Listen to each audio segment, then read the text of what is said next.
Selain Kementerian Keuangan, yang mana lagi Bang yang harus diperbaiki? Berikutnya BUMN. Negara itu nggak boleh berbisnis kecuali sesuai pasal 33, yaitu sumber daya alam dan untuk hajat hidup orang banyak dikuasai negara. Maksudnya apa Bang? Tidak boleh berbisnis? Jadi seperti hotel, airline, nggak usah lah kasih swasta. IPO-in aja semua, going public, semua publik yang ngelola. Malah itu harusnya berbisnis dong Bang. Enggak, maksudnya negara kan sekarang masih BUMN kan. Negara buang aja itu semua yang ada, yang tidak ada hubungannya dengan sumber daya alam. Negara tuh regulator, jangan jadi operator. Kalau operator tempat korupsi, kita bedain ya, negara tuh regulator. Yang meregulate supaya semua orang punya opportunity sama, punya hak yang sama. Jadi siapa yang kerja keras ya dia memang dapat besar. Bukan yang siapa yang nyogok yang dapat besar sekarang. Negara berbisnis, musuhnya UKM. Tapi kalau sumber daya alam wajib kita yang ngelola. Dikelola. Di mana ini bersaing dengan swasta lain. Betul. Tapi negara punya skincare ya? Nah itu, jangan sampai lu ambil BUMN.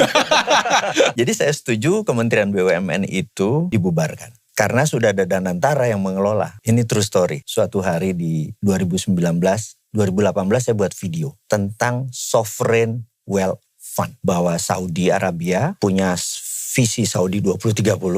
Mereka melihat bahwa cadangan minyak dan gas mereka hanya untuk 40 tahun ke depan. Kalau suatu hari ini habis, mereka jadi negara miskin. Lalu mereka pivot, mereka bergeser negaranya dari petrol jadi dolar, dari negara oil and gas menjadi negara jasa dan properti. Jadi aset mereka yang 40 tahun itu di forward oleh Aramco. Di forward itu diambil di MUK. Misalnya nilai karena 4 triliun dolar diambil 2 triliun dolar sekarang dan diubah menjadi properti dan jasa. Kenapa? Karena minyak dan gas paling bertahan 40 tahun kata Saudi, tapi tamu Allah sampai akhir zaman masih ada. Maka dia merubah, mempivot. Lebih baik ngurusin itu aja. Yang kalau tadinya hanya bisa 2 juta orang bersamaan di Masjidil Haram, kenapa nggak dibikin 10 juta? Kan itulah akan menjadi cash machine mereka sampai akhir zaman. Nah, kalau itu keburu habis, mereka nggak bisa bangun apa-apa. Jadi ditarik di muka gitu ya. Nah, itu namanya Sovereign Wealth Fund Based Natural Resources.